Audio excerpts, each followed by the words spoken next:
안녕하세요.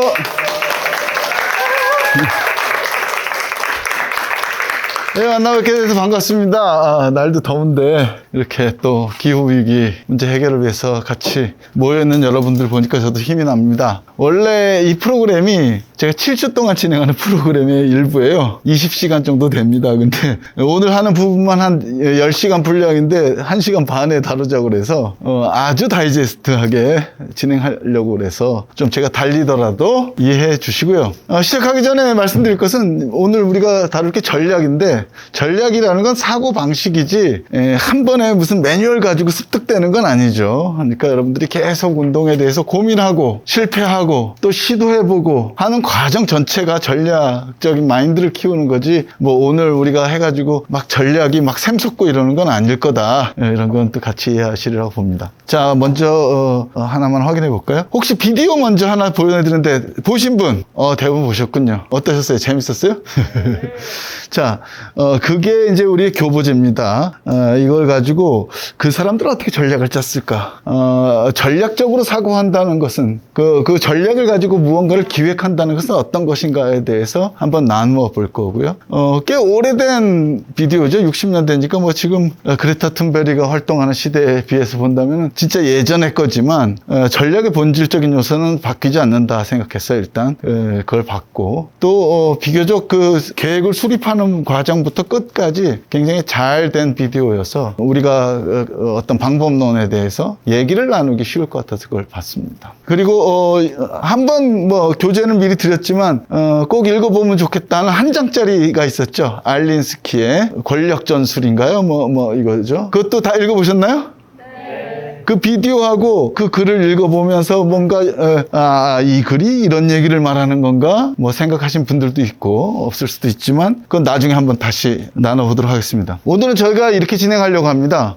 비디오가 한 30분짜리인데요. 우선 그 전에 우리가 습득해야 될, 또 알면 좋을 만한 기초 지식에 관한 거를 한 30분 동안 아주 빠르게, 뭐 그렇게 해가지고 같이 이게 세미나가 되지는 않을 수 있겠지만 나중에라도 한번 뭐 어떤 머리에 걸리는 단어라 또 나중에 나오면 좋겠다 싶어서 일단 30분간 그렇게 하고요. 비디오를 한번 다시 보겠습니다. 다시 보면서 30분간 나누었던 것들에 대해서 여러분들이 운동을 기획하는 사람으로서 비디오 관람자가 아니라 분석적으로 한번 다시 보시고요. 그 다음에 그 소감을 나누는 방식으로 오늘 수업을 할까 합니다. 시간이 없어도 바로 시작하겠습니다. 자, 여기부터 시작하겠습니다. 랄프 네이더라는 사람이 있습니다. 미국 시민운동의 원조까지는 아니지만 80년대, 90년대 이후에 미국 운동, 시민운동에서 되게 유명한 사람입니다. 집단 소송이라는 운동 방식을 미국에 도입해가지고 포드 자동차와 싸운, 그리고 미국 녹색당의 창립자이기도 합니다.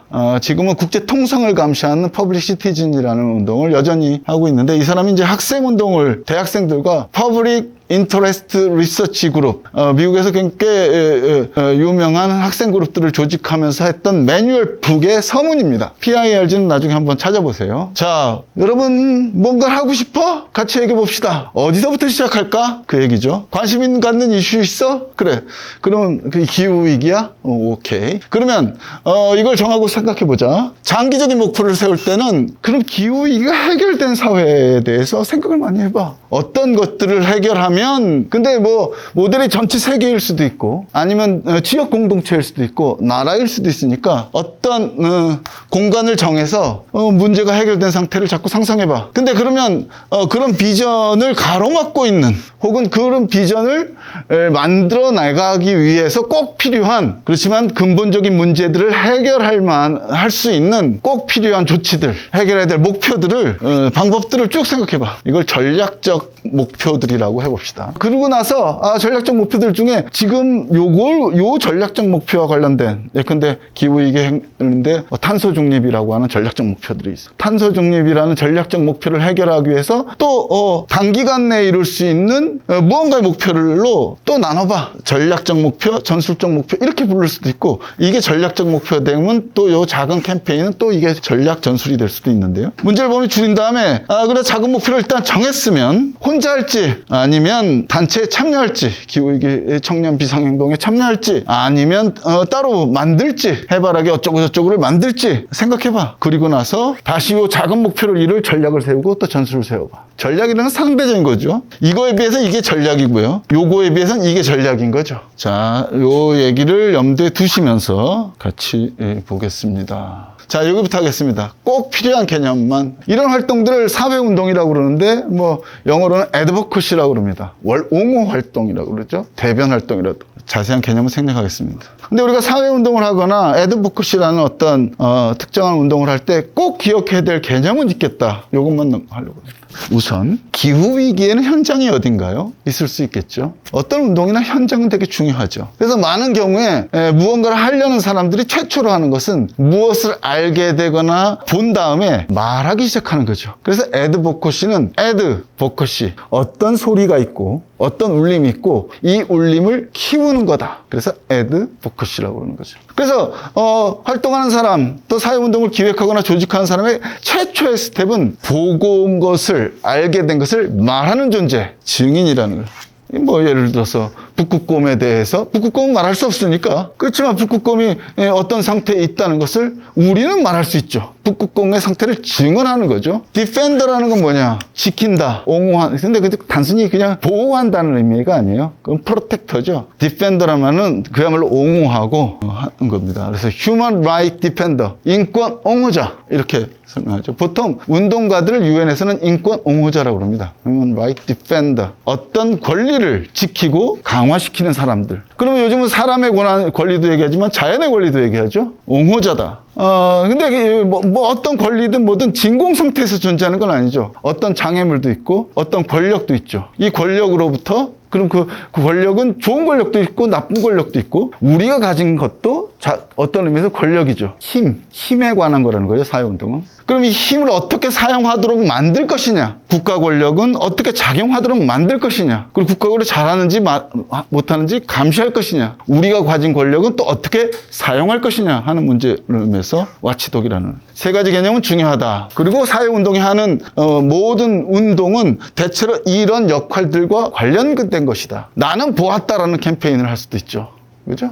이런 권리를 지키자라고 캠페인을 할 수도 있어요. 환경운동에서 요즘 기후위기에서는 일선 공동체라는 얘기를 많이 하죠. 기후위기의 일선. 일선 공동체는 어디입니까? 많은 곳일 수 있어요. 공동체라는 게 뭐 기후위기가 전 지구적으로 일어나는 거니까 침몰하는 섬에 사는 주민들도 있을 수 있고, 뭐 그렇지 않고도 지금 기후위기 때문에 직장을 잃어야 하는 노동자일 수도 있고, 뭐 이런 여러 가지 것인데요. 자, 근데 이런 역할들을 잘하기 위해서 어떤 애티튜드, 아니면 어떤 자세가 있는 거죠. 자, 증인은 가야 되는 거죠. 가야 볼 수 있는 거죠. 그래서 전 세계에서 진리나 진실을 발견하는데 가장 중요한 덕목은 가서 봐라, 이거예요. 가서 봐라는 건 성경책에 나오는 겁니다. 예수 제자가 하는데 말을 못해. 우리 사회운동 하려는 분들 나도 말을 잘 못해. 글도 잘 못 써. 이런 사람들 있어요. 그런 사람들 사회운동을 어떻게 하지? 예수의 제자 중에 맨날 고기만 잡던 사람이 있었어요. 예수를 만났어. 참 좋은데, 진짜 좋은데, 이 사람하고 뭔가 세상이 바뀔 것 같은데, 근데 나는 말도 못하고 글도 못 쓰네? 어떻게 했어, 이 사람은? 자기 친구한테 갔죠. 야, 내가 진짜 좋은 사람 만났는데 가서 볼래? 가서 볼래? 가서 볼래는 되게 중요하다. 운동의 기획에서. 힌두교나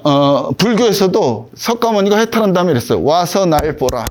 에히파시가 가서 보는 방법밖에 없다. 유교에서도 말하는 거죠. 10번 듣는, 100번 듣는 것보다 가서 보는 것만 못하다. 근데 또 하나, 지체된 정의는 정의가 아니다. 그레타 툰베리도 계속 얘기하는 거죠. 50년, 60년에 나는 미래 세대도 아닌데. 지금 당장. 그래서 외국에서는 구호 외친 다음에 우리는 투쟁 3번 반복하지만 해외에서는 이래요. 뭐뭐 해라. Right now. Right now. 근데 우리가 하는 건 항상 져요. 왜냐하면 저는 권력도 갖고 있고 자원도 가지고 있고 우리 말을 절대로 안 듣거든요. 그렇기 때문에 장기적인 플랜을 가져야 돼요. 지금 당장 정의를 요구하지만 정의는 바로 실현되지 않기 때문에 우리는 지구력을 가져야 돼요. 지구력을 발휘하는 방법은 뭐냐? 기억해라. 세월호 가족들이 맨날 얘기하죠. 기억하자. 잊지 말자. 우리는 99번 치지만 마지막에 한 번 이기면 된다. 그게 기억 투쟁이죠. 그 다음에 국회의원들 믿지 마라. 우리가 대신한다. 대의기구가 아니라 우리가 주체다. 이런 개념인 겁니다. 두 번째 우리가 꼭 잊지 말아야 될 것은 어쨌든 운동하는 사람들, 세상을 하는 사람들은 무언가를 믿어야 돼요. 사람이 기후를 다 망쳤지만 결국 지구를 지키거나 지구를 바꿀 사람들은 결국 망친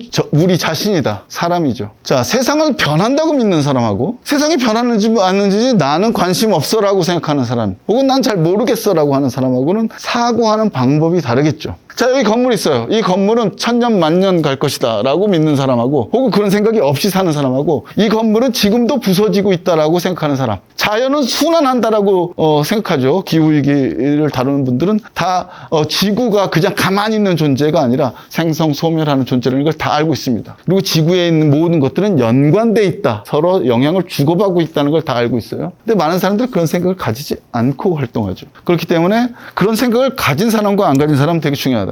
그 다음에 누구의 입장에서 보느냐도 되게 중요하다는 거예요. 책에도 나왔지만 중구난방이라는 단어, 우리가 막 하면 중구난방 떠들지 마, 여기서도 막 회의하다가 뭔가 소란스럽거나 배가 산으로 같은 이렇게 합니다. 우리 중구난방으로 얘기하지 말고 한 사람씩 얘기합시다. 중구난방은 나쁜 뜻으로 쓰여요. 그죠? 혼란스러운 상태를 말하는 걸로 쓰여요. 근데 중구난방이라는 단어의 기원은 어디냐? 이게 중국 고사에서 나오는 건데요. 역사책에 나오는 겁니다. 주나라라는 나라에 려라는 왕이 있었는데 폭정을 행해서 신하가 말했다는 겁니다. 백성의 입을 막지 마라. 백성의 입을 막는 것은 물을 막으려는 시도처럼 어리석은 일이다. 물을 억지로 막으면 결국은 터진다. 그래서 실제로 터져가지고 평생을 갇혀 살게 됐어요. 그래서 이 말하자면 신하가 간언한 것을 네 자로 줄여서 중구난방, 백성의 입을 막는 건 부질없는 짓이다 라는 뜻으로 중구난방이라는, 우리가 쓰는 말이랑 너무 다르죠. 인민의 입을 막지 마라. 표현의 자유는 아무도 막을 수 없다. 백성의 생각에는 지혜가 있다가 중구난방이라는 뜻이에요. 근데 그래서 결국 쫓겨났어요. 이 중구난방이라는 간언을 듣지 않은 왕이 계속 밀고 가다가 쫓겨났어. 왕이 없는 상태를 뭐라고 불렀다라고 여기 써있냐면 공화라 불렀다. 중구난방은 혼란 상태가 아니라 우리가 지금도 말하는 대한민국 민주공화국이고 모든 권력은 국민에게서 나온다라고 하는 말의 시원. 우리는 민주주의에 대해서 그리스 고사만 배우죠? 동양에서 민주주의는 여기서 시작했어요. 중구난방에서 시작됐는데 왜 우리는 중구난방을 매일 저주하는 말을 쓰느냐? 누군가가 기억을 조작했거나 해석을 통제했기 때문이죠. 어떤 사람이? 백성이 일어나면 그게 혼란스럽고 무섭고 무언가 망조 같은 걸로 믿는 사람들. 글게나 쓰든 한자는 어렵잖아요. 한자는 예나 지금이나 어려우니까 학자나 지배자만 알고 있었기 때문에 그 한자를 해석하는 사람들이 이 사건을 혼란과 망조로 기억하게 만든 거죠. 누구의 입장에서 어떤 상황을 보느냐, 누구의 입장에서 기억을 만들어내느냐 하는 건 되게 중요하다. 그래서 세상은 변한다. 자본주의라고 말하는 것하고 역사적 자본주의라고 말하는 건 다르다. 왜냐?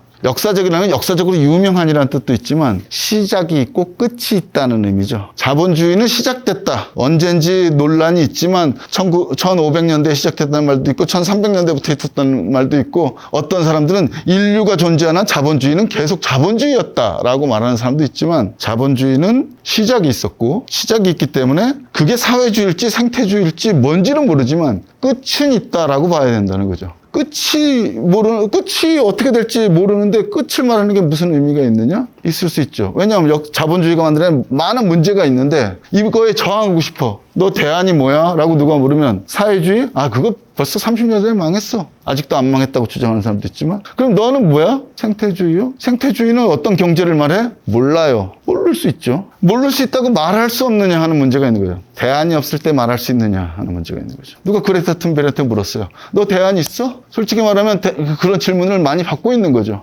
푸틴도 뭐라 그랬더만. 그레타 툰베르한테, 너 근데 네 말을 저 제3세계에 있는 네 또래 배 굽는 아이한테 얘기하면 동의해 주겠니? 라고 비꼬 왔더라고요. 어쨌거나 대안이 있느냐 하는 문제 있습니다. 그럴 때 하는 말이 이거죠. 그래, 난 대안 몰라. 그래도 나는 뭔가를 얘기해야 되겠어. 라고 할 때 사람들이 외쳤던 가장 중요한 구호. 지난 30년간 사회운동 현장에서 아무도 못 배운 사람들이, 어디도 의지할 곳이 없는 사람들이 외쳤던 되게 중요한 정신 하나는, 그래도 다른 세상은 가능하다. 운동을 기획할 때 대안을 물을 때 이건 되게 중요하다. 세상은 변한다. 그 다음에 대안이 없어도 할 수 있는 건 있지. 난 반댈세. 푸틴이 우크라이나를 침공했어요. 그 전에는 미국의 부시 대통령이 이라크를 침공했어요. 이유는 많죠. 우크라이나에 있는 친러 계열 사람들이 지금 학살당하고 있으니까 우리가 전쟁으로 가가지고 그 사람들을 구해야 된다. 뭐 일리가 있을 거예요. 러시아의 편에서는 무슨 논리가 없겠어요. 미국에서도 9.11 당했으니까 잠재적으로 우리의 적국이 될 때를 미리 점령해가지고 후한을 없애야 된다. 이거는 말하자면 자구적 행동이지 절대 침공이 아니다. 얼마나 얘기하면. 하지만 미국 사람들은 데모한 거죠. 전 세계 사람들도. 그래, 전쟁? 국민 이름 팔지 마. 내 이름 팔지 마. 난 반댈세. 운동에서 되게 중요한 것은 난 반댈세. 잠깐 이유 있습니다. 이게 지난 30년 동안 가장 중요한 현장에서 가장 대표적으로 외쳐졌던 구호다. 그 다음 세 번째, 누가 결정하고 누가 주체냐, 그리고 누구의 문제냐. 사회주의가 망할 때 이런 일이 있었어요. 이게 사회주의가 망할 때요, 동독이 무너질 때입니다. 독일어로 돼 있지만 똑같이 돼요. 비어진트 다스 폴크. 우리가 인민이다. 인민공화국 인민국 하는데 거짓말 하지 마라. 니네는 부패한 관료 지배자들이고 내가 인민이야. 인민공화국 웃기고 있네. 나한테 투표할 권리를 줘. 운동을 해가지고 망했어요. 근데 나중에 한번 기록 보세요. 투표 운동을 최초로 시작한 운동은 사회주의였어요. 투표를 하면 세상이 바뀔 수도 있고 사회주의로 올 수가 있다 해서 자유투표 운동을 하는 게 원래 사회주의였는데 자기네가 정권 잡은 데는 투표를 안 하네, 이것들이. 그러니까 데모를 한 거죠.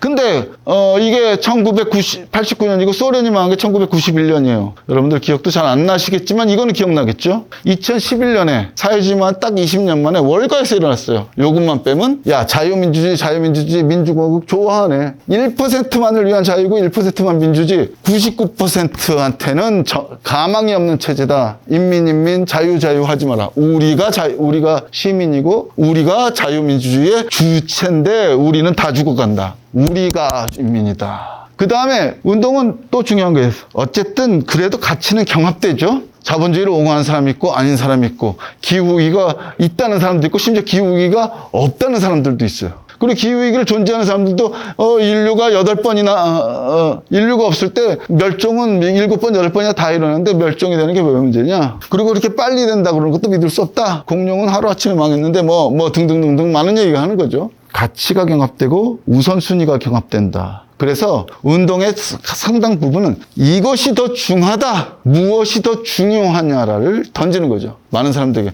너 이거 중요하다, 이거 중요하는데 내가 중시하는 것은 우리 인민들, 우리 시민들이 진짜 중시하는 것은 이거야. 정부는 맨날 국가안보 하는데 우리가 중시하는 것은 시민의 일상의 안전이야. 박근혜 대통령 시절에 국가안보실이 세월호 문제를 챙기지 않은 걸 두고 국가안보실은 그런 애들이 세월호 수학여행 가는 것 컨트롤하는 데가 아니야. 난 컨트롤 타워가 아니야 라고 그랬는데 시민들은 무슨 소리야. 애들이 그렇게 많이 죽었을 뿐만 아니라 승객에서 아무도 구조받지 않고 승객 300명이 죽었는데 국가는 뭐 했어? 그리고 국가안보실은 이 배에 있는 국민을 구하는 거 외에 어떤 중한 안보를 다루는 데라는 거야. 이 나쁜 놈들아. 무엇이 중한디를 묻는 거다. 다시 한번 우리가 만드는 사회운동은 대체로 혹은 지난 30년간 많은 현장에서 외쳐졌던 가장 중심적인 구호, 중심적인 아이디어는 이거다. 우리가 주인이다. 대안이 있건 없건 모르겠지만 세상은 변하고 다른 세상은 가능하다. 네가 하는 거 내 이름 껴넣지 마라. 난 반대다. 내가 주인공인데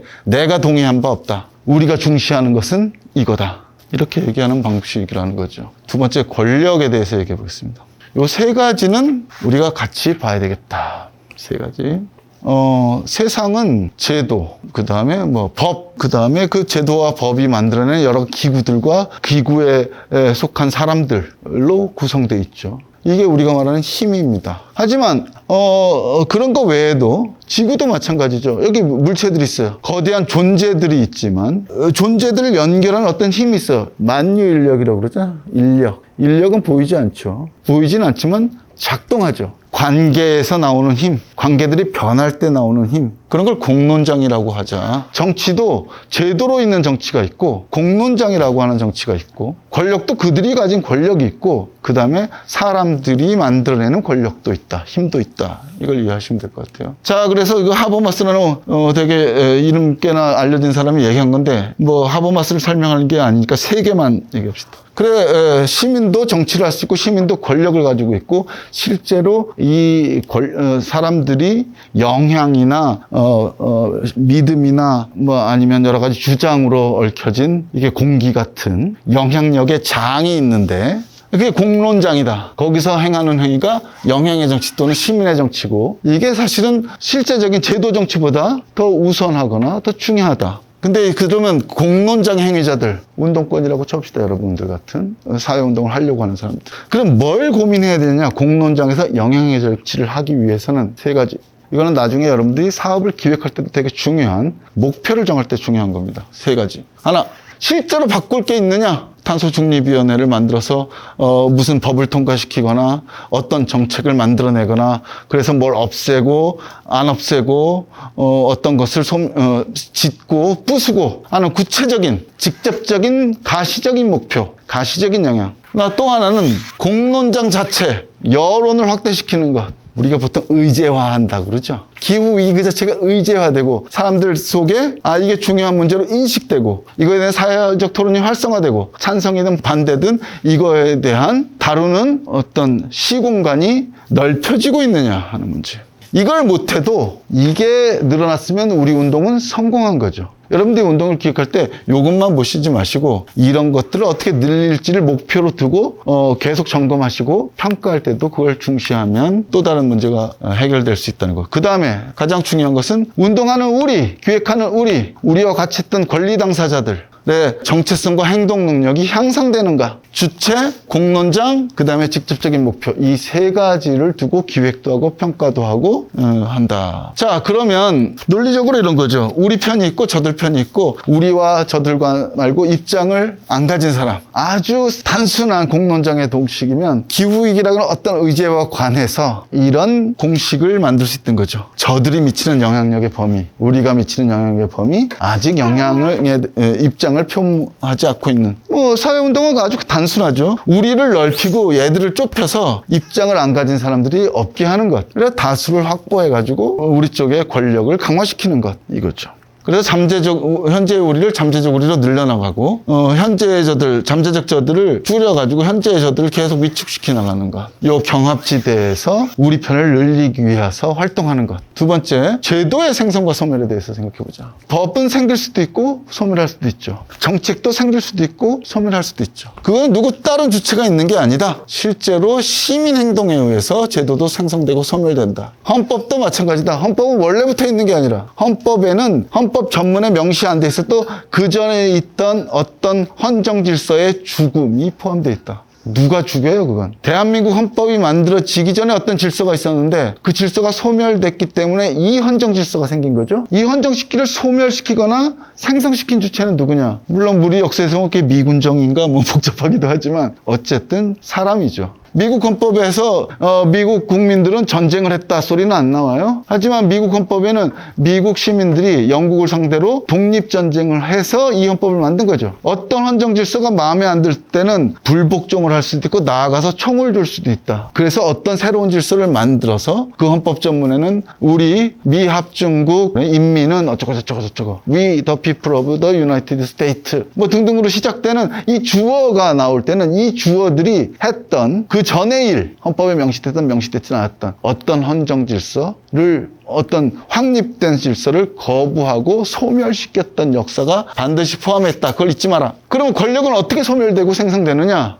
그래서 소멸됐다는 걸 알겠는데, 아까 영향의 정치를 얘기했듯이 그냥 때려부숴서 소멸되죠. 당연히 때려부숴서 소멸되지만 그게 아니라 동의를 거부하면 없어진다. 저는 있지만 저는 이제 50살이에요. 제 장기는 더 생성되기보다 늙어가요. 제 몸도 계속 살아있지만 어딘가에서 계속 죽고 있는 거죠. 이거 콘크리트예요. 콘크리트도 아까 저 영구적이지만 이것도 낡아요. 콘크리트는 되게 세다 그럽니다. 논리적으로 잘 만들면 돌과 똑같아서 1000년도 가고 2000년도 간대요. 하지만 그 돌도 어쨌든 풍화되죠. 모든 것은 변하고 있는 거죠. 예를 들어서 박근혜의 지지율이 콘크리트다. 기후위기에 반대하는 자본의 권력이 콘크리트다라고 쳐봐요. 콘크리트라고. 우리는 많이 그러죠. 문재인 대통령도 초기에 콘크리트라고 그랬어요. 자, 콘크리트라고 생각하지 말고 얼음이라고 생각합시다. 얼음도 고체죠. 얼음에서 발 굴러도 얼음은 안 깨져요. 하지만 얼음은 0도가 되면 어떻게 되죠? 물이 되죠. 영하 99도짜리 빙하하고 지금 당장 녹기 시작한 녹을락 말락하는 마이너스 0.1도짜리 빙하하고 얼음하고는 똑같은 얼음이지만 어떤 영향에 반응할지는 전혀 다른 존재죠. 1도만 높아지면 녹아 없어져요. 그게 지금 기후위기와 관련된 되게 중요한 문제예요. 영구동토층도 마찬가지죠. 근데 이 빙하는 얼음이니까 안 녹아라고만 주장하는 거는 세상이 변한다고 믿지 않는 사람들이 생각인 거고, 세상이 변한다는 사람들은 저 곧 얼음의 온도는 몇 도일까를 계속 측정하고 있겠죠. 게다가 물도 100도가 되면 물이 아니죠. 끓어오르죠. 배는 물에 떠요. 권력도 인민들의 동의하에서 어쨌든 권력을 해요. 근데 물이 열받았어. 끓어오르면 부력이라는 게 의미가 있나요? 없죠. 물이 증기가 돼버리니까 배는 가라앉을 거 아닙니까? 물이 항상 배를 띄우는 게 아니다. 열받으면 배가 가라앉는다. 그래서 촛불 때 이런 교수신문에서 이런 사자성은 많이 얘기하지 말라고 그랬는데, 백성은 물이고 권력은 배다. 인민들이 배를 띄우기를 거부하면 배는 가라앉는다. 그래서 불복종이 어떤 폭력보다 훨씬 힘있다. 불복종은 그 비디오 보셨죠? 그냥 여기 맞으면 여기를 들이대는 게 아닌 거죠. 동의를 거부하는 거예요. 난 반댈세. 동의를 거부하는 거예요. 동의를 거부하는 순간 그 부동의가 우리의 권력이 된다. 저쪽은 권력이 없어진다. 이건 꼭 기억해 두자는 거죠. 그 다음에 인권 기반 접근은 꼭 아셔야 될 것 같아요. 그냥 뭐 우리가 싸운다는데 우리는 옹호자라고 그랬잖아요. 여기 계신 분들은 인권뿐만 아니라 동물권이라든가 무생물의 권리까지도 가급적이면 지키고자 하는 분들이죠. 근데 어쨌든 권리라는 것은 어떤 사람의 사회에서 생성된 개념이기 때문에 일단 이걸로 갑시다. 근데 인권 기반 조건, 그래, 다 이해하지 뭐. 인권이 있으니까 기반 조건 해야지. 근데 이런 거예요. 예컨대 몰디브에 사는 사람들이 물이 차올라가지고 지금 떠나야 되고 난민이 되고 있어요. 이 사람이 불쌍하다, 도와야지 하는 것은 인권 기반 접근은 아니다. 그거는 자선 기반 접근이다. 불쌍한 사람 도와주는 접근이다. 세월호 가족들이 배를 타고 가서다가 물에 빠졌어요. 아유, 큰 교통사고가 났네. 그 사람들 적절히 보상을 받을 권리가 있지. 금전적으로 가급적 위자료도 많이 쳐줘야지. 근데 선례를 볼 때 국가유공자보다는 덜 줘야지. 이런 개념은 인권기반 접근인가? 그거 아니다. 그거는 수요기반 접근이다. 개인들은 항상 욕구가 있고, 욕구는 제한이 없이 막 들끓게 돼 있는데 공급은 제한돼 있으니 가격은 형성돼야 된다. 가격 이상을 부르는 놈들은 불순한 놈들이다. 근데 직업운동권들을 데려다가 자기가 받을 이상의 몫을 받으려고 한다. 떼법이다. 여기 개발하지 마. 난 반댈세. 주민들이 이렇게 싸우면 그 사람들은 그런 권리가 있어, 이렇게 얘기하는 게 아니라 보상 많이 받으려고 그러는구나. 보상 많이 해주겠다는데 왜 난리야? 근데 운동권까지 와? 아이고, 저것들이 떼법을 부리는구만. 개인의 욕구가 있다라는 전제하에, 개인의 욕구는 자본주의 사회에서 얼마든지 충족될 수 있다. 하지만 계약이 체결될 때다. 아니면 공급과 수요가 만날 때다. 가격 이상을 부르기 위해서 부당한 힘을 동용하는 것은 불순한 거다. 그건 인권기반 접근이 아니라는 거예요. 권리는 가장 소외된, 가장 주변에 된 권리라도 호명되어야 되고 충족되어야 되는 것이죠. 그건 개인의 욕구가 아니라 집단적인 권리다. 그래서 세월호 가족들은 이렇게 하는 거죠. 나는 보상도 중요하고, 보상 그래 중요해. 나 보상 안 받겠다고 말한 적 없어. 하지만 보상보다 중요한 건 진실이고 정의야. 나는 내 아이들이 왜 죽었는지 알고 싶고, 그걸 그렇게 한 사람들이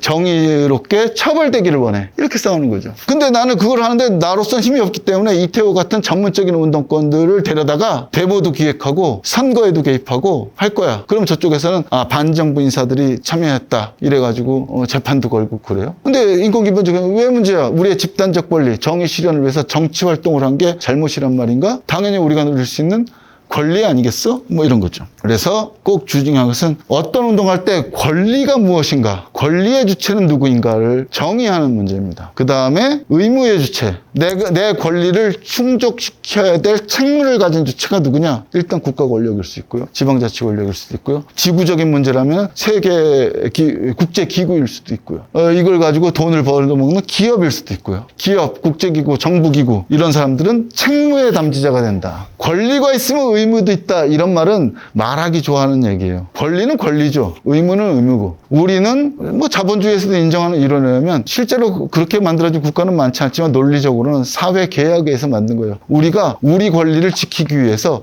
국가를 고용한 거잖아요. 여기에 국가가 우리에 대해서 권리가 있다? 그건 아니죠. 우리는 권리자고 국가는 책무자죠. 다만 이 책무자가 책무를 잘하기 위해서 우리가 함께 책임져야 될 일들이 있지만 그걸 의무라고 부르진 않는 거죠. 세금 내는 거? 우리 헌법에 국민의 의무라고 있죠. 근데 우리가 의무를 주장할 수 있는 어떤 권리 주체가 있어서 따라서 우리의 의무가 발생하는 건 아니에요. 우리가 권리주체이기 때문에 국가라고 하는 심부름꾼을 고용하기 위해서 각자 우리가 협동조합의 조합원으로서 같이 분담해야 될 뭐 그런 종류의 의무인 거지, 내가 국가에 대해서 어떤 의무를 가지는 건 아니죠. 국가는 우리에 대해서 책무만 가지는 거예요. 그래서 이게 말이 안 돼요. 국기에 대한 맹세. 나는 자랑스러운 태극기 앞에 조국과 민족의 무고한 영광을 위해서 충성을 다할 것을 맹세합니다. 말이 안 되죠. 사실 이런 맹세는 공무원들이 국기 앞에서 국민을 상대로 해야 되는 거죠. 나는 자랑스러운 태극기 앞에서 국민을 위해서 충성을 다할 것을 공무원으로서 맹세합니다. 사실 이렇게 맹세해야 옳은 거죠. 자, 이제 전략으로 가겠어요. 자, 여기까지는 되게 은혜로운 말씀이었는데 전략은 그런 게 아니다. 전략은 땅 따먹기고 계산이고 목적의식적인 거다. 인류 역사상 가장 은혜롭다고 했던 마틴 루터 킹이 이런 말을 했어요. 평화를 원하는 사람들은 배워야 된다. 누구한테서 배우냐? 사실은 전쟁을 좋아하는 놈들에서 배워라는 얘기로 들리지만 뭐 직접적으로 그 얘기는 아니죠. 전쟁을 좋아하는 놈들이 자기들을 얼마나 효과적으로, 운동권들이 효과를 싫어한다고 그러는데 아니에요. 어떻게 자기의 힘을 효과적으로 조직하는지를 보고 배워라. 그거보다 더 잘 조직해야 된다. 효과적으로 배분해야 된다. 왜? 그놈들은 돈도 있고 권력도 있고 매체도 있으니까. 여러분은 개털이니까. 그러니까 운동을 기획하는 사람들은 항상 이순신 장군처럼 생각하셔야 돼요. 무슨 군사주의를 따라 배우는 게 아니라 나한테는 12척밖에 없는데 어디서 싸우지? 12척만 가진 이순신 장군, 상대는 500척을 가진 적이라면 여러분들은 어디서 싸울 거냐? 이 12척 중에 하나도 잃어버리면 안 돼요. 그 뒤에는 전투를 못해. 1번. 이길 곳에서만 싸워라. 사회적 약자는 이길 곳에서만 싸운다. 질 곳에서는 싸우지 않는다. 근데 여러분이 보는 운동은 맨날 지고 맨날 질 곳에서만 싸우는 것 같은데. 근데 이 진다는 의미는 여러 가지죠. 3가지잖아요. 아까 실제로 어떤 목표를 이뤘냐, 가시적 목표를 이뤘냐, 공론장을 바꿨냐, 우리 주체의 정체성이나 행동 능력을 향상시켰느냐. 어디 농성 가서 고공농성 90일 했는데 4대강 막지 못하고 내려왔어요. 졌냐? 그러면 거기선 이길 곳에서 싸우지 않은 것이냐? 아니죠. 그냥 막 포크레인을 밀고 가는데 난 반댈세라고 해서 올라가서 90일 동안 거기서 물 먹고 씻지도 못하고 똥 누고 막 이렇게 하면서 되게 비인간적으로 있다가 내려와서 결국은 빵에 갔지만 공론장을 늘렸거나 어쨌든 이 운동에서 어떤 단계를 향상시키는 데 기여한 거죠. 그 길목, 4대강 보의 탑 꼭대기라는 어떤 길목에서 12척을 배치한 거죠. 그리고 모든 매체 전술이나 것들 그 꼭대기에 있는 사람을 중심 행동 수단을 중심으로 배치해가지고 이것을 이 여론을 극대화시킨 거죠. 그래서 적어도 한 줌도 안 되는 반대 운동의 영향력을 좀 더 늘린 거죠. 이기는 곳에서 싸우는 거는 그런 것일 것이다. 전략 전술을 생략하겠습니다. 그러자면 권력관계를 잘 분석해야 된다. 권력관계라는 것은 아까도 말했지만 무슨 제도 이런 걸 말하는 게 아니라 영향력, 어떤 의지에 대해서 공론장이 어떻게 형성되어 있는지, 누가 주된 행위자인지 이런 거를 보고 그것이 어떻게 흐르고 있는지. 세상을 바꾸고 있는 사람들은 이 권력은 계속 움직이는 존재라고 보기 때문에 권력 그 자체보다 권력의 동학이라고 그러죠. 다이내미즘. 옛날 운동권들은 되게 고리타분하게 운동의 상승기, 퇴조기 뭐 이런 되게 이상한 말을 쓰기도 했는데 요즘 워낙 행위 주체가 많으니까 그렇게 말하진 않는데 하여간 행위자들의 움직임들이 어떻게 되고 있는가, 우리의 강점, 약점은 뭐고 우리에게 주어진 기회와 위협은 뭔가를 계속 따져봐야 된다. 근데 그것은 단면이 아니라 우리가 외치기 전에도 계속해서 형성되어 온 어떤 것이 있기 때문에 그걸 좀 잘 타져야 된다. 그럼 다시 그걸 얘기해보자. 우리가 어떤 주장을 펼칠 것인가. 여러분 기후위기에 관심 있는 건데 기후위기와 관련된 의제에 관해서 권리가, 우리가 외칠 권리는 무엇인지 생각해보는 캠페인 같은 걸 기획하실 때 우리가 호명할 수 있는, 찾아낼 수 있는 권리는 뭐지? 뭐 북극곰의 권리도 있고 우리 자신의 권리도 있고 저지대에서 살아가는 사람의 권리도 있고 뜨거운 곳에서 살아야 될 사람들의 권리가 있고 사막화되는 곳에서 살아야 하는 권리도 있고 뭐 그 사람들이 외칠 권리는 뭔가? 그 권리 주체들은 누군가? 이 문제를 해결할 책임 있는 주체는 누군가? 이행해야 될 책무의 내용은 뭔가? 따져보는 거죠. 뭐 브레인스토밍 회의를 하셔도 돼요. 그렇게 볼 때 책무 담지자들은 누구고 이 권리를 주장할 수 있는 우리의 최대치는 누군가? 지금 당장 우리와 손을 잡고 있건 안 잡고 있건 잠재적으로 솔직히 말하면 기후위기에 대해서 권리 주체는 지구의 상에 있는 모든 존재이긴 하지만 어쨌든 어떤 더 구체적으로 그럼 탄소 중립으로 들어가면 우리는 누구고 저들은 누군가 따질 수 있는 거죠. 그럼 저들은 어떤 지향과 어떤 동기를 가지고 움직이고 있고 우리는 그것에 대해서 어떻게 대응할 것인가. 근데 저들이 그냥 어떤 의도를 갖고 있죠. 의도를 설명하는 방식도 있어요. 그죠? 걔들의 논리, 걔들이 접근하는 프레임, 뭐 그런 거죠. 그레타 툰베리는 부유한 북유럽의 세상 물정 모르는 아이다. 걔가 아프리카에 있는 같은 또래의 굶주리는 아이에 대해서 똑같이 동맹유업하자고 주장하면 걔가 뭐라고 반응할지 상상만 해봐도 답이 안 나온다. 참 대책 없는 인간들이다. 뭐 이런 식의 어떤 접근하는 프레임. 그럼 우리 그거에 대해서 어떻게 얘기할 것인지 이걸 쭉 분석하는 게 필요할 것 같죠. 또 하나는 이거죠. 그러면 그렇게 분석했어요. 권리와 요구를 분석했으면 또 그러면 그 특정 의제와 과제에 관해서 이제는 직접적으로 동원 가능한 우리 주체는 누구냐? 이건 이제 기후위기 비상행동 같은 걸 할 때. 그 다음에 저들이 지금 동원하고 있는데 누구냐? 그래서 우리와 저들의 강점, 약점, 우리와 저들에게 주어진 기회와 위협. 이렇게 하면 우선적인 목표, 과제, 활동 방향들이 만들어질 것이다. 그런 걸 게임하듯이 하면 이런 거라고 해요. 기후위기, 혹은 탄소 중립이에요. 아니면 뭐 이게 권력이니까 탄소를 소비하는 사회, 탄소 발자국이 큰 사회, 혹은 기후악당, 대한민국이죠? 대한민국 기후악당. 대한민국 기후악당을 지지하고 있는 여러 가지 지지축들이 뭐냐. 아까 우리 권력의 생성과 소멸에서 권력은 자체로 존재하는 게 아니다. 동의에 의해서 존재하기 때문에 어떤 동의가 흔들리면 권력은 무너진다. 물이 배를 띄울 것을 거부하면 배는 침몰한다. 그럼 기후악당이라고 하는 어떤 존재가 있고 어떤 상태가 있어요. 기후악당 대한민국이라는 상태가 있고 기후악당 대한민국에 여러 가지 지표가 있겠죠. 근데 우리가 기후악당이라면서 우선 탄소를 너무 많이 배출하고 있다. 화석연료를 많이 소비했다. 그럼 뭐 화석연료를 많이 소비하는 대한민국. 더 좁히면 이럴 수도 있어요. 뭐 이런 생각은 잘 안 하실 수 있지만 근데 일회용품을 많이 소비하는 대학. 이렇게 아주 좁혀서 어떤 상태를 소비했어요. 그걸 지탱하고 있는 여러 가지 요소들 중에서 우리가 얘기할 때 가장 반응하고 그래서 여기에 지지해서 우리에 대한 지지로 넘어올 수 있는 것을 흔들어 버리면 여기서 산발이가 있는데 이걸 하나를 흔들면 아니면 이게 조금 금이 가면 이거 흔들거리겠네? 더 이렇게 하는 거죠. 캠페인이라는 것은 이런 지지에서 우리가 요거를 요번에 중심으로 잡아야 되겠어. 그럼 요거에서 요번에는 요거 금만 가게 할까? 아니면 여러 가지로 흔들어서 얘가 흔들리는지 확인해 볼까? 이런 식으로 야금 저쪽의 권력을 약화시키고 우리의 영역을 증가시키는 작업이다. 그거 할 때 우리랑 같이 할 수 있는 사람이 누군지 한번 스펙트럼을 나눠보자. 여기 쪽은 우리랑 가장 밀접한 사람, 행동층. 요쯤 되는 사람은 우리가 지지 협력층, 지원 협력층, 아니면 참여 협력층. 요쪽으로 가면 지지하는 거나 하는 층. 뭐 이쪽 가운데쯤 오면 가끔씩 우리에게 반응해 주는 층. 제가 세 가지 층을 얘기했어요. 우리랑 거의 같은 마음을 갖고 있는 행동층. 근데 우리가 어떤 제안을 했을 때 참여하거나 협력하는 층. 서명운동을 해주거나 뭐 이런 층. 그리고 우리가 무슨 일 있을 때 그래 걔네 말도 옳지 나는 실천을 못하지만 오라 라고 해주는 반응층. 세 가지. 좋은 운동 전략은 이 세 층 모두가에게를 움직이게 하는 전략. 그리고 가급적이면 이 세 부류가 다 참여할 뿐만 아니라 이것이 각각 더 늘어나게 만들어내는. 지지층은 핵심층이 되고 중립층은 지지층이 되고 이 사람들조차도 관심층으로 오게 각각의 동심원들을 키우는 방식으로 운동을 한다. 그럼 여러분들 운동할 때 세 가지 메시지는 있어야 되겠죠. 나랑 같이 행동할 사람에 대한 메시지, 내가 하는 일에 참여하거나 지지를 협력하는 사람들에 대한 메시지, 우호적 중립층에 대한 메시지 세 가지가 있어요. 예를 들어볼까요? 세월호 운동 여러분 기억하시죠? 기억 못 하실 수 있어요. 세월호 운동하면 제일 먼저 생각나는 캠페인이 뭐예요? 세월호 운동했던 사람들이 취했던 가장 중요한 행동 수단이 있어요. 전국에 있는 사람 다 모일 수는 없잖아요. 그렇죠. 노란 리본.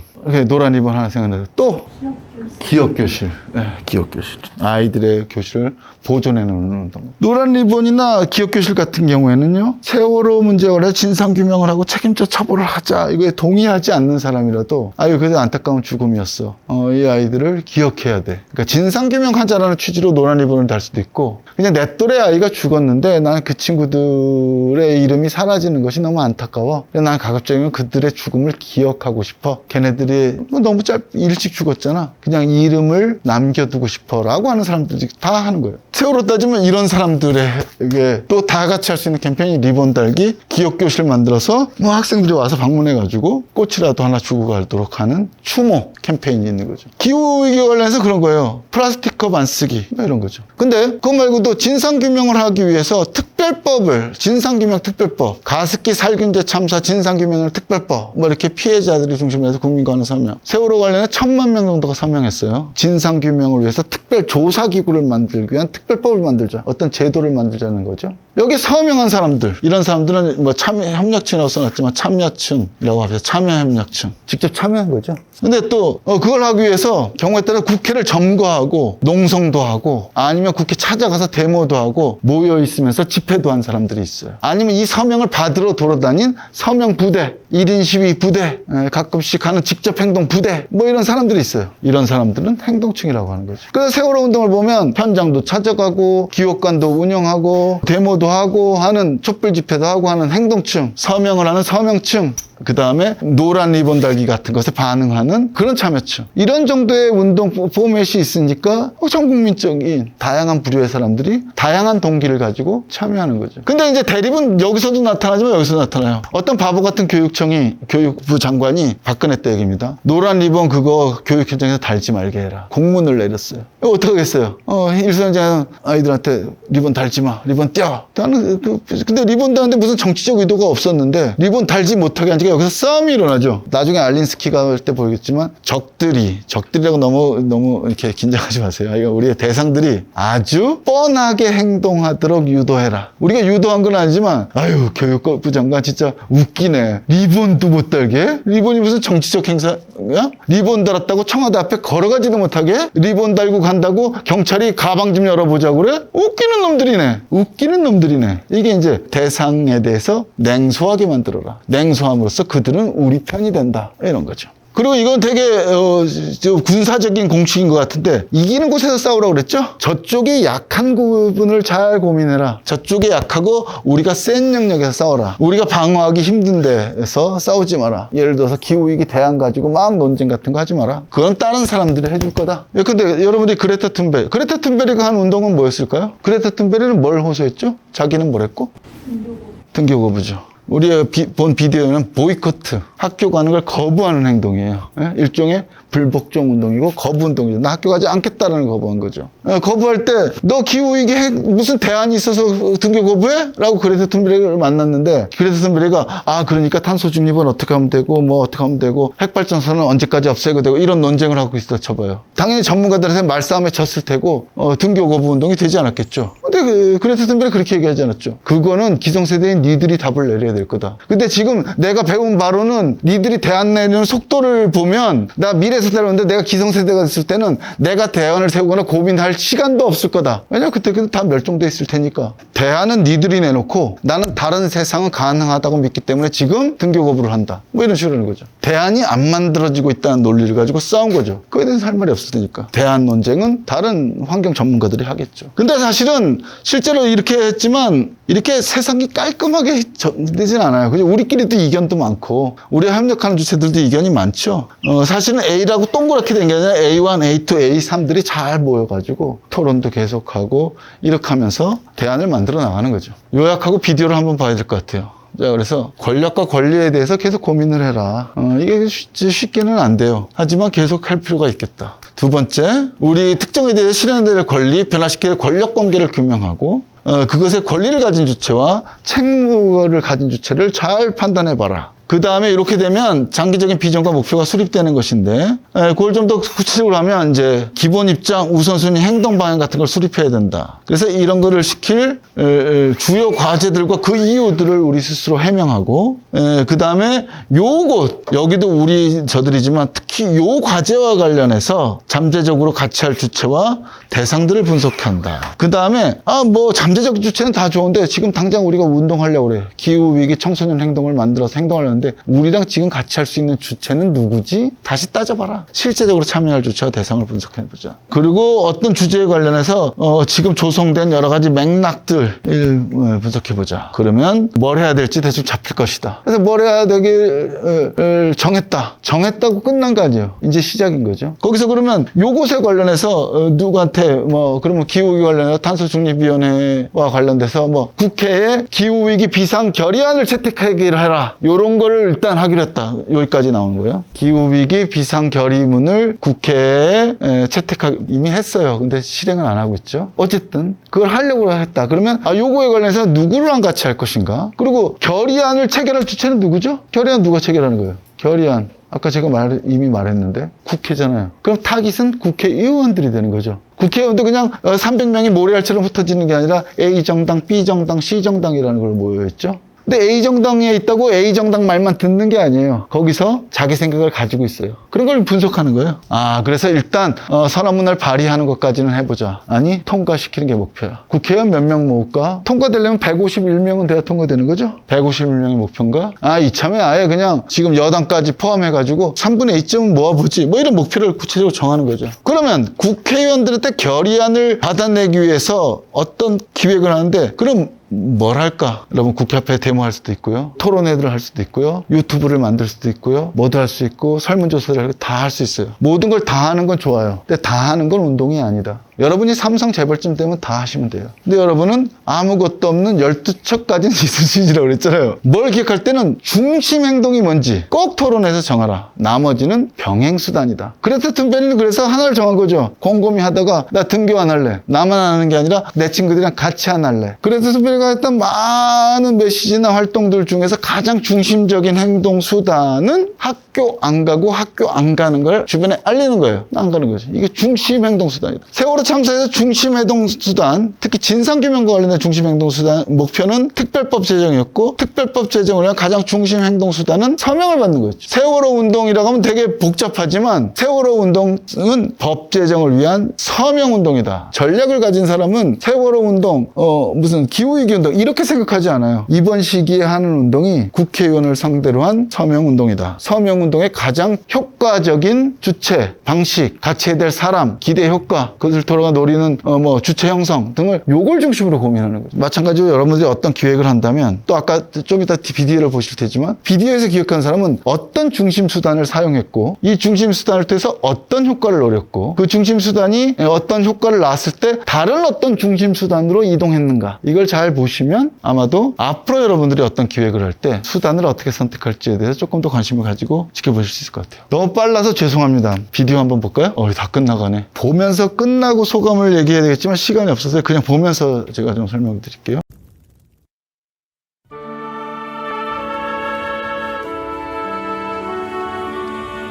"60 years after Gandhi's struggle in South Africa, his ideas found new followers in the American South. Students at Fisk University, a leading black institution, can ignore segregation on campus, but when they venture downtown, many are shocked by the Southern system."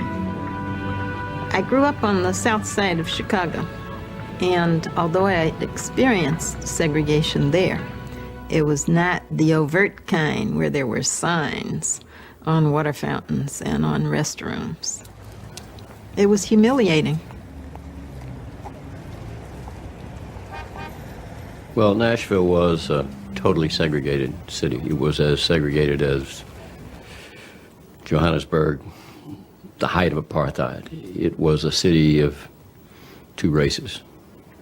There was virtually no contact between the white community and the black community. 잠깐만 스톱해주세요. 자, 이게 말이 안 되는 상황 같지만요, 이 사람들은 이거에서 꽤 자유롭게 살고 있었어요. 미국이라고 완전히 무슨 봉건 시대가 아니거든요. 노예 해방도 1860년에 일어났으니까 노예 해방 후 100년이잖아요. 100년 동안 남부는 그래도 예전에 흑인 지배자들, 백인 지배자들 있고 흑인도 있었기 때문에 백인 입장에서도 흑인들이랑 같이 사는 거는 내가 노예로 부리는 느낌이 들어. 그러니까 우리는 우리끼리 살게. 흑인들도 백인 공동체에 갔다가 괜히 옛날 주인 만나서 두들겨 맞고 막 이래. 그래서 우리끼리 따로 살래. 사실은 흑인 공동체를 보호하기 위해서 따로 분리하는 정책이 있었어요. 이게 늘 그래서 사람들이 시카고에 살던 사람들 남부에 갔더니 이상하더라는 거잖아요. 남부에는 그게 편했던 거예요. 여기서 한 가지 말씀드린 건 제도의 생성과 소멸. 악법도 법이다라고 하는 말은 되게 좋은 말이지만요. 악법도 좋은 법일 때가 있다는 거예요. 그때는 맞고 지금은 틀린 것처럼 시대 상황이나 조건에 따라서 어떤 제도가 생명이 다하거나 그 취지가 다해가지고 오히려 걸림돌이 되는 상황들이 오는 거죠. 세상은 그렇게 바뀌는 거예요. 그래서 흑인을 보호하기로 만든 분리정책이 100년 뒤에는 실제로는 차별정책으로 전화된 거고, 사는 사람들은 너무 익숙했기 때문에 그게 대단한 차별이, 뭐 버스 가서 분리할 때는 기분 나빴고 흑인, 백인 레스토랑에 써있을 때는 기분 나쁘지만 상대적으로 그게 나를 지키는 수단이라고 믿고 살았던 거죠. 우리가 생각하는 것처럼 아주 모두가 다 분노하고 있던 상황은 아니었어요. 이 장치는 흑인들의 동의 위에 서 있었다는 거죠. 동의 위에서. 이 권력은 흑인들의 동의 위에 서 있었다. 이것을 어떻게 균형을 내려고 시도했는지 보자는 거죠. In school, in neighborhoods, in jobs, in church, Nashville was a totally and completely segregated city, and for the most part, totally satisfied and happy with that. Students at American Baptist College in eastern Nashville know that segregation is being challenged, that some are working against the violent repression, even lynchings that enforce it. They want to join the struggle. We've been taught one thing in the school about the Declaration of Independence, about the Bill of Rights, about the Constitution. And then in the real world, we were living something else. James Lawson, a Methodist minister from Ohio, soon gives Nashville's students a chance to take part. The soft-spoken Lawson is 30 and has spent 3 years teaching in India, where he studied the work of Mohandas Gandhi. In a small church near the Fisk campus, Lawson has started a series of evening workshops on nonviolent action. Now tonight we have a most important business to try to accomplish. Jim Lawson's manner is cool. His objective is breathtaking: to eliminate segregation. His classes attract Nashville's brightest students. A good friend of mine in Alabama here last April was taken out by the KKK and beaten on a tree, tied to a tree, beaten by chains and whatnot. I thought nonviolence would not work. But I stayed with the workshops for one reason, and that is because they were the only game in town. That was the only group even trying to do anything to combat segregation that I knew about. And he started praying, Father, forgive these men. Jim Lawson has been encouraged to come south by Martin Luther King Jr., who says the civil rights movement needs leaders who understand non-violent strategy and tactics. Then they started protesting. You can't pray that prayer, they said. And then others said, yes, but the man who's going to die has a right to pray any way he wants to pray. And this immediately started a division among them.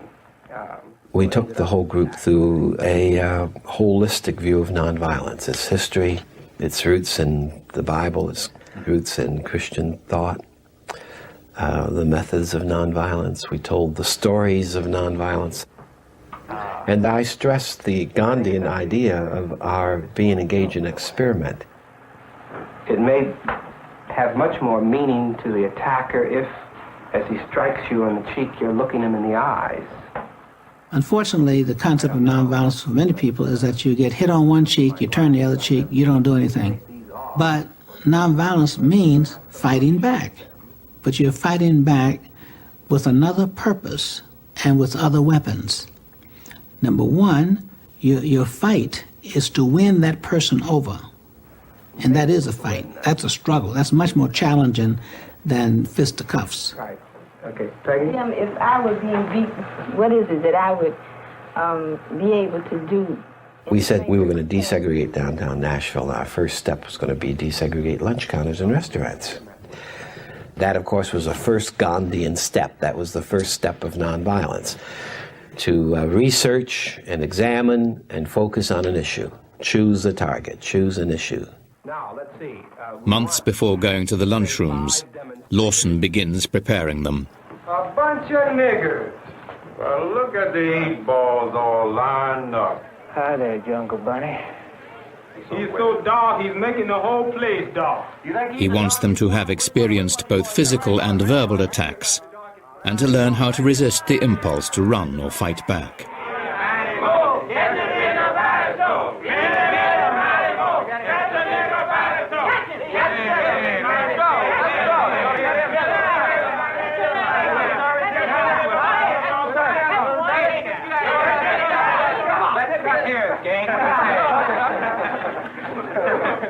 That was pretty good. How about that? Now let's see what we've learned from this to us as to how we might act non-violently. What are the basic problems here so far? You cannot go on a demonstration with 25 people doing whatever they want to do. They have to have a common discipline.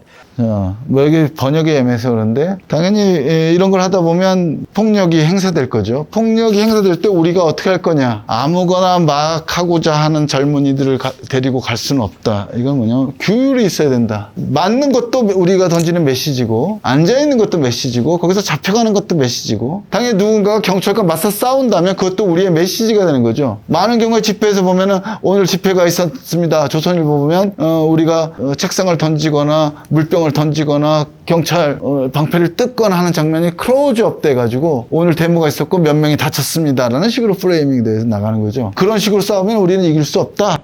And that's a key word for me, that the difficulty with nonviolent people and efforts is that they don't recognize the necessity of fierce discipline and training and strategizing and planning and recruiting and doing the kinds of things that you to have a movement. That can't happen spontaneously. It has to be done systematically. They stage their first sit-in on a Saturday, when they are sure to be noticed.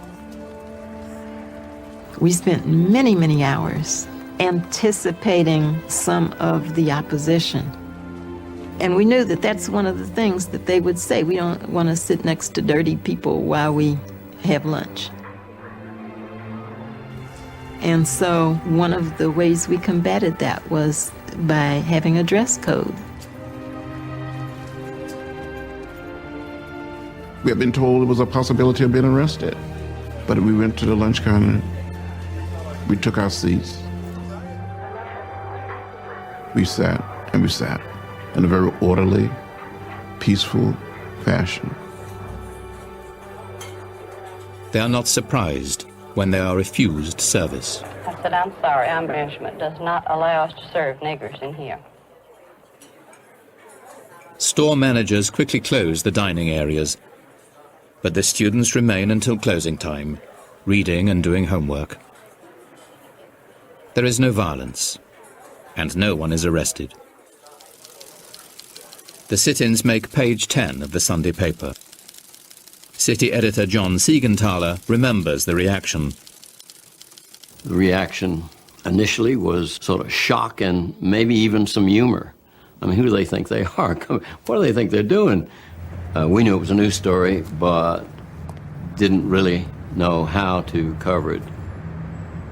Local businesses take a predictable position. They'll close down before they'll serve black customers. A week later, the students are back. They provoke curiosity and verbal abuse, but no arrests. Whites still think the sit-ins are a passing fad, hardly a threat to the status quo. On the third Saturday, they are ready to target a total of 6 stores. Let each person now get himself or herself a partner that they will stick with. Now, we don't want a white person with a Negro of the opposite sex. 흑인과 백인들끼리 짝을 짓지 마라. 이 사람이 인권운동가인데 흑인과 백인이 친구일 수도 있고 연애도 할 수 있다는 걸 신봉하는 사람이잖아요. 근데 식당에 갈 때는 흑인, 백인이 같이 짝을 이루지 말라라고 방침을 주네요. 왜 그랬을까? 아까 마틴 루터 킹 씨로 말하면 효율적으로 운동해야 된다. 우리는 인종분리 정책에 식당에서 흑인도 이용할 수 있느냐는 이슈를 던지고자 했지, LGBT 이슈라든가 흑인과 백인이 연애할 권리가 있느냐 없느냐를 의제화시킬 생각이 없는 거죠. 그렇기 때문에 그런 쟁점들을 소고하고 우리가 던지려고 하는 쟁점에 집중하게 하는 거죠. 그리고 뒤에 보면 그런 얘기 나왔어요. 또 흑인들이 더럽기 때문에 식당에 같이 못 앉는다는 편견이 있죠. 이 편견에 들어오면 어떠냐라고 싸울 수도 있지만 오히려 흑인 공동체들도 그런 데 대한 컴플렉스도 있을 수 있고, 그런 것 때문에 백인들을 가지고 괜히 냄새 날까 봐 스스로를 추리고 막 이러는 것이 신경 쓰여서 안 가는 사람들도 있기 때문에 이런 전략을 취하죠. 가는 흑인 학생들은 반드시 깨끗한 옷을 입고 가라. 드레스 코드 깨끗한 옷을 입고 가라. 흑인 백인이 같이 가지 마라. 흑인 학생들 중에 깨끗하고 누가 보기에도 지적으로 보이게 해서 깨끗하고 지적인 흑인, 그다음에 그걸 거기에 폭력으로 대하는 목이 뻘건 백인 남성, 이걸 부각시켜서 기존으로 흑인은 더럽고 폭력적이고 백인은 예의 바르고 지적이다라고 하는 구도를 흔들어라, 이런 전략을 취하는 거죠. We don't want to fight that battle. We were told in advance that day that they were going to allow the hoodlums to beat us up and then the policemen were going to arrest us. So we need to be prepared to get beaten and arrested. So that was a condition under which we went down. By now, they're well prepared for contingencies. Each group includes a leader and observers who will phone reports back to the church.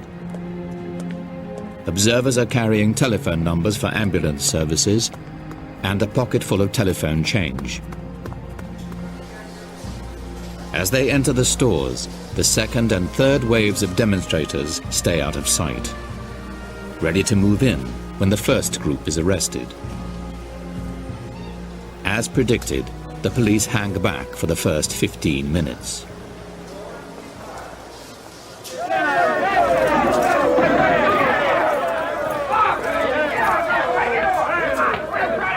군사용어에 이런 용어가 있어요. 이격 능력, 두 번째 타격 능력. 여기도 한 번 잡혀가면 두 번째 들어가고, 두 번째 들어가면 세 번째 들어간다는 거죠. 한 번 잡혔는데 상황이 끝났어. 기자도 오기 전에 상황이 끝나버리거나, 아니면 어떤 우리가 행동을 하는데 저쪽에서 계속해서 압박을 받지 않는 상황이 온다면 해프닝으로 끝나는 거죠. 물론 해프닝 한 번도 의미가 있을 수 있어요. 근데 목적의식으로 준비했다면 압력들을 계속 높여나가거나, 저쪽이 우리는 똑같은 방식으로 대응하는데 저쪽은 화가 나거나, 아니면 우리가 생각하는 아주 전형적인 방식으로 대응할 그런 상황을 만들어내야 되죠. 그래서 우리가 원하는 아주 드라마틱한 상황을 만드는 거죠. 우리는 계속 차분하게, 냉정하게 우리를 반복하고 우리의 권리에 기초해서 우리의 평화로운 행동을 계속하고, 저쪽은 처음에는 좀 예의 바른 듯 했다가 화나고, 그 다음에 신경질을 내고, 그 다음에는 법에 정한 범위를 넘어서서 우리에게 폭력을 행사하고, 뭐 이런 방식으로 쭉 해나가는 거죠. 그래서 어떤 직접 행동 같은 걸 기억할 때, 물론 어디 꼭대기 올라갔다 내려갔다 할 수는 없지만, 어떤 다른 방식의 직접 행동은 반복적으로 규모를 키워간다거나, 아니면 새로운 사람들의 참여를 한다거나, 뭐 여러 가지 방식으로 압력이 증대한다는 느낌을 주는 게 매우 중요하다.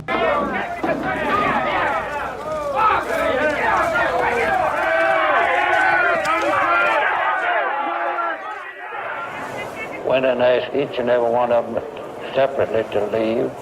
They didn't leave, so I instructed the men to place them under arrest. We placed them under arrest. When we cleared the stools, some more colored boys and girls and white boys and girls got on the seats. It really surprised the police. They thought they had lowered the boom. And when they turned around and looked and saw a lunch counter, once again, full of Negro students, you could just see that they kind of looked at each other out of the corners of their eyes as though, do you see this? What will we do now? And there was still another group ready to take their places.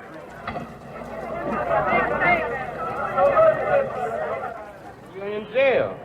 You're joking. Man, what my mother gonna say when she hear about that? We had a philosophy, which was a power of nonviolence. And that kind of power we felt was more forceful than all of their police force, all of their lawmakers, and all of their dogs or billy clubs or jails, and that our capacity and willingness to suffer outweighed any power they had. Mass arrests are a victory for the students. Reporters realize they are covering a story of national significance. I mean, it was like being a war correspondent in your own hometown. The only thing you knew was that the war was on, that the weapon of nonviolence was winning over violence, and that this was a historic moment, however it came out. I think there was a sense of history there that we all understood. At police headquarters on Monday morning, the students are still behind bars. On principle, they have refused bail. In just 48 hours, their small student movement has inspired thousands. Now the city's black community has joined in the struggle, organizing, raising money, recruiting lawyers. 자, 행동층이 있고 참여 협력층이 있다고 그랬죠. 흑인 공동체는 방관하고 있었고 이거 하는지도 모르고 있었거나 아니면 뭐가 진행된다는 걸 듣고 있었지만 당장 할 생각이 없었어요. 그러니까 아까 그 흑인 학생도 유일하게 행동하는 거는 그 팀이라서 난 글로 갔다라고 얘기하잖아요. 원망하고 있고 이 차별 정책에 지지는 하지 않지만 그래도 이게 낫다라고 생각했던 공동체가 어떻게 했다? 조직하고 모금을 하고 변호사를 선임하기 시작했다. 당연히 이거는 계획에 없었던 게 아니라 이런 행동들이 유발될 것을 의도했겠죠. 그리고 아마 이걸 조직하는 팀도 미리 배치해뒀겠죠. Alexander Luby is among Nashville's most prominent black lawyers, and he has organized local lawyers to defend the arrested students. People couldn't believe that these young, well-dressed, innocent college students are being arrested and put in jail. They didn't like it. And the city, African-American population was mobilized in such a fashion. And the movement spread through the city of Nashville like wildfire. As the crowds wait to see what the city will do, the mayor speaks to reporters. Anyone violating the law will be arrested. 타깃이 정해졌죠. 처음에는 그냥 식당 점주들을 상대로 한 캠페인이었는데 이게 반복되고 법률 논쟁으로 되니까 누가 우리가 원하는 걸 가져다 줘야 되는가? 책무 주체가 시장으로 좁혀지는 과정이죠. 저쪽을 좁혀라. 그럼 시장의 반응이 이제 중요해지는 거죠. This must be so. By emphasizing law and order, the mayor takes sides with the store owners. In fact, the arrested students have broken no law, and none of the white attackers has been arrested. The city and police were ill prepared for a mass civil disobedience effort. They had anticipated that once the violence took place and the arrest began, our movement would dissipate, would be chased away, because that's the purpose, after all, of doing the violence, and it's the purpose of doing the arresting. It's hopeful that then whatever this is will vanish, and that's the end of it. That didn't happen. A week later, nothing has changed.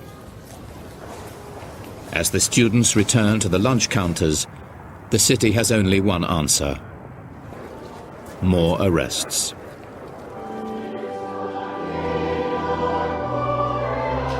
Now in the national spotlight, the movement is deluged with new recruits. Jim Lawson's workshops expand to meet the demand. Nashville's churches provide meeting space, telephones, mimeograph machines. Now they must get the message out, far beyond Nashville. We were not simply addressing our immediate opponents.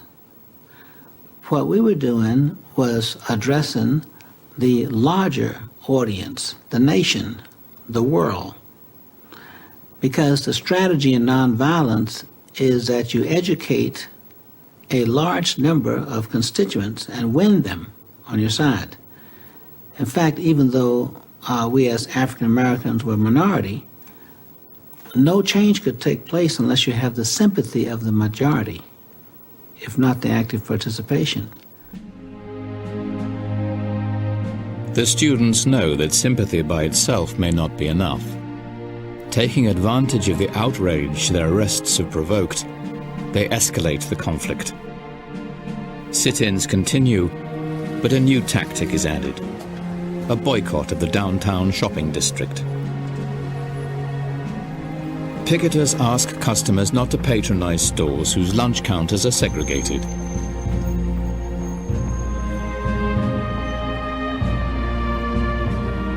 The students have created a momentum, now embraced by the larger community, as black clergy urge their congregation to stay away from the downtown shopping district altogether.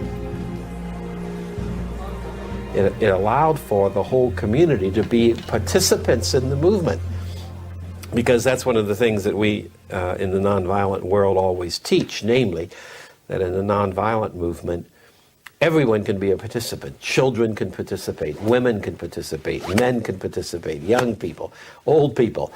Everyone can do the work. As the boycott takes hold, the sit-ins and arrests continue. The conflict becomes a seemingly permanent fact of life in the downtown shopping district.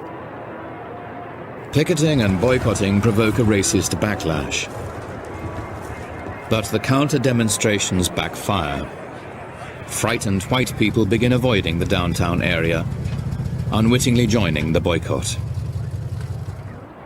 A Fisk University economist calculates that some downtown stores have lost up to 40% of their business. 이길 곳에서 싸워라. 보이콧을 했는데 퍼센테이지가 안 줄어들었으면 실패한 싸움이에요. 이거는 장렬한 전사다, 나중을 위한 중요한 패배다, 이게 아니라 퍼센테이지를 줄일 수 없다면 보이콧을 쓰면 안 돼요. 왜냐하면 쟤네는 힘이 없구나라는 걸 숫자로 드러내기 때문에 우리 힘이 계측되는데 상승하는 방향으로 계측되지 않을 거라면 시도를 하지 마라. 그런 보이콧은 운동의 역량이나 영향력을 오히려 감소시킬 수 있다. 근데 여기는 40%를 줄였으니까 뭐 대단한 거죠. Approaches, the usual surge of spring buying never happens. Among blacks, the boycott is estimated at 98%. That was a powerful message sent to the white community that, you know, it's one thing just to deal with these students on a Saturday to Saturday basis and lock them up and let them get bailed out, and we'll try them and sentence them to $50 fines and that sort of thing. But it's another thing when you go down there and there's nobody on the street. At Easter, the counters are still segregated, but the sit-ins have put civil rights on the national agenda as never before. For the past several months, a new strategy to end racial segregation has been spreading through the South. On Easter Sunday, NBC's Meet the Press looks at nonviolent resistance. The moderator suggests that boycotts might be better than sit-ins and arrests. Dr. King, wouldn't you be on stronger grounds, though, if you refused to buy at those stores and if you called upon the white people of the country to follow you because of both your moral and your legal right not to buy? I think, Mr. Spivak, sometimes it is necessary to dramatize an issue because many people are not aware of what's happening. 때로는 상황을 극적으로 표현하는 게 필요하다고 봅니다. 나는 갈등도 원하지 않고 아무도 적을 삼고 있지 싶지만 우리는 때로 문제를 극적으로 표현하지 않을 수 없습니다. 아까 나머지 걸 소구한다는 이유도 그렇죠. 마틴 루터 킹이에요. 이 사람이 운동하는 방식은 동의와 부동의를 다루는 건데 그것에 대해서 사람들의 태도를 정하게 하기 위해서 문제를 극적으로 요약한다. 극적으로 드러낸다. 사회운동에서 캠페인 기획하는 그거다. 극적으로 권리 주체와 책무담지자, 침해당하는 권리와 침해하는 존재를 간에 무엇이 일어나고 있는지를 극적으로 드러내고 이 극적인 것들이 점차적으로 사람들에게 인식될 수 있고 증폭될 수 있고 하는 일들이다. 본질적으로. 많은 사람들이 모르고 있기 때문이다. I think the sit-ins serve to dramatize the indignities and the injustices and the dissatisfaction of the Negro with the whole system of segregation.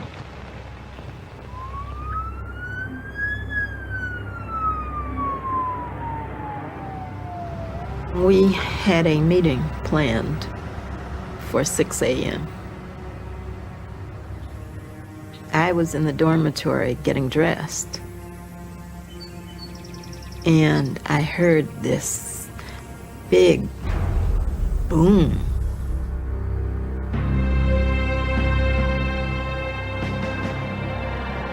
I soon learned that attorney Z. Alexander Luby's home had been bombed. It, of course, was the effort of the enemy to scare us off. Violence has a very simple dynamic. I make you suffer more than I suffer. I make you suffer until you cry, uncle, and you surrender. That's what a war is. It's violence. The difference with nonviolence is we don't want to beat the opponent up. We don't think that does any good. Luby and his wife are uninjured. But as Lawson has taught his students, violence can backfire. The bombing has shocked the city and given the students a strategic opportunity.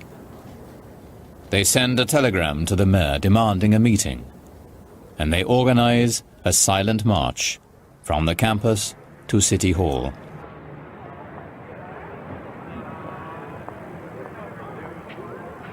They begin with 1,500 marchers. Along the way, their number doubles.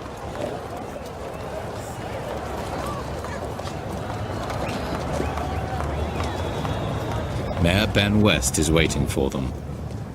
West gets into an argument with a black minister, but then Diane Nash steps forward with some very direct questions. I asked the mayor, first of all, Mayor West, do you feel that it's wrong to discriminate against a person solely on the basis of his race or color?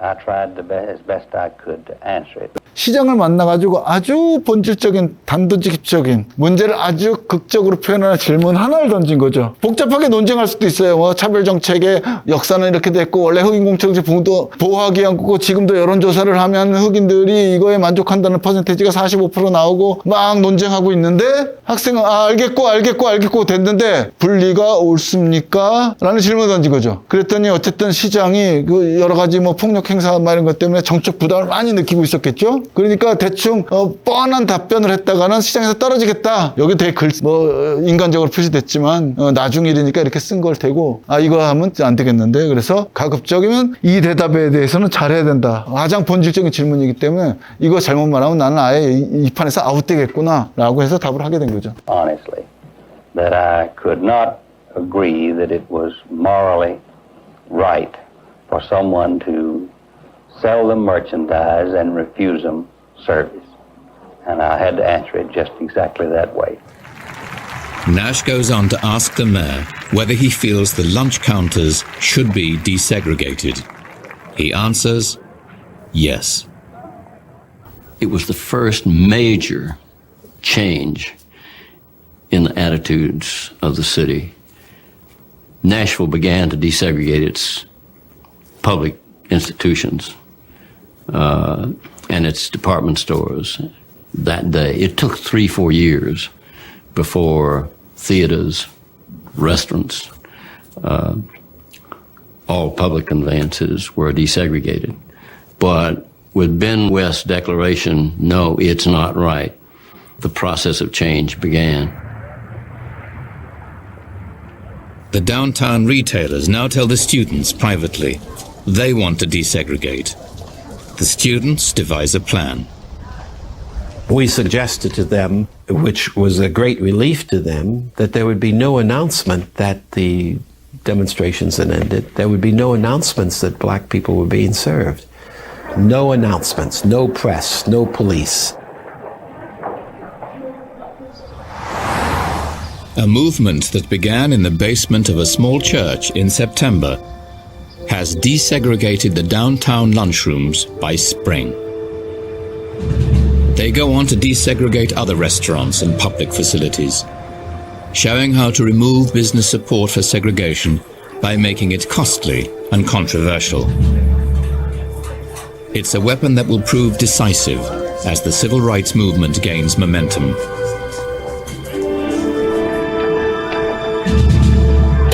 We realized that we had the resources, both the spiritual resources as well as the psychological skills, to make a difference in other places as well. We understood how to organize a community. We understood how to conduct a demonstration. We understood how to negotiate. And we understand how to deal with the media. We were warriors in that sense. We had been prepared. This was like a nonviolent academy, equivalent to West Point. For the rest of the decade, they carry what they've learned farther south and across the country. Reflecting on what they had achieved, one of Nashville's students wrote, "You cannot wait for someone else to do it. You cannot wait for government to do it. You must make it happen. Through your own efforts and action and vision." 여기까지 하고요. 알린스키 거를 한번 보면서 마지막으로 정리해 봅시다. 아까 비디오를 상기하면서 알린스키가 한 말이 무엇인가를 다시 얘기해 보죠. 권력은 당신이 가진 것뿐 아니라 당시가 가지고 있다고 적이 생각하는 것이다. 우리가 가진 힘은 얘네가 보이콧을 어디까지 할지 언제 할지 잘 모르고 막 그런 거니까 영향력이 드러나지 않으니까 상대방의 믿음도 되게 중요하다는 거죠. 당신 편의 사람들의 경험을 결코 벗어나지 마라. 아까 보면은 흑인 백인 커플 앉지 마. 이건 왜냐면은 흑인 공동체 내에서도 논란이 될 거 아니에요. 당장 그런 쟁점을 만들 필요는 없다. 나중에 그건 되게 중요한 쟁점이 될 수도 있지만 그 다음에 깨끗하고 잘 차려입은 학생들이 두드려 맞는 것을 좋아하지 않았다. 흑인 공동체 이런 거죠. 그리고 또 프레임 이론, 이거 되게 복잡하게 생각하면 프레임 이론이에요. 요즘 프레임 이론이라고 여러분 뭐 운동하면 맨날 프레임 많이 듣는데, 프레임은 말하자면 사람들 간에 어떤 지식에 대한 공유하는 공동체가 아니라 어떤 유대감의 공동체라는, 유대감의 틀이다. 그래서 어떤 유대감, 여러분들이 같이 하는 사람들이 갖고 있는 어떤 상식이나 공리, 물론 운동하다 보면 이걸 깨야 되지만 이걸 넘어서기 위해서 시작은 그 사람들이 가장 많이 동의하는 어떤 컨셉에서 시작하는 거죠. 세 번째, 우리 편한 사람, 우리를 극대화해서 우리 사람들의 경험을 벗어나지 말지만 가능하면 저쪽은 당황하게 만들어라. 얘네들이 계속 앉아있네. 잡아가도 저항도 안 하네. 깜빵 갔는데 보석금도 안 나네. 나온 놈들이 또 가네. 어떡하지?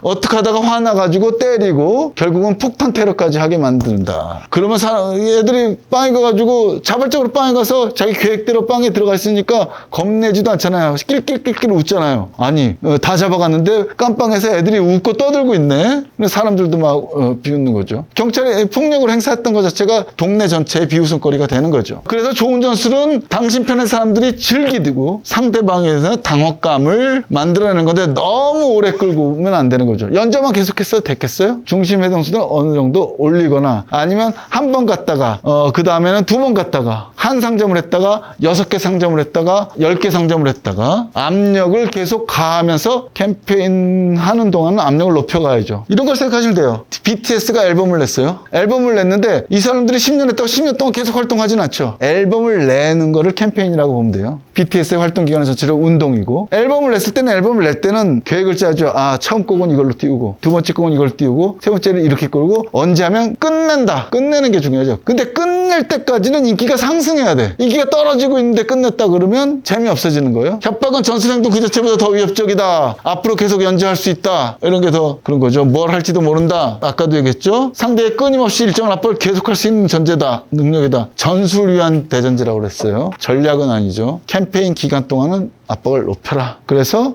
시장이 예스하고 뭐 해가지고 됐어요. 그 다음에 이제 다음 싸움을 준비할 동안은 압력이 떨어질 수밖에 없죠. 하지만 그때까지는 압력을 계속 갈 수 있는 힘이 필요하다. 그걸 계획하고 시작하라. 시작할 때는 끝날 것을 기획해라. 단식 투쟁 같은 게 그래서 제일 힘들어요. 단식은 언제 끝내지? 어떻게 끝내지? 근데 보다 단식한다고 사람들이 이루는 목표를 다 이루지는 못해요.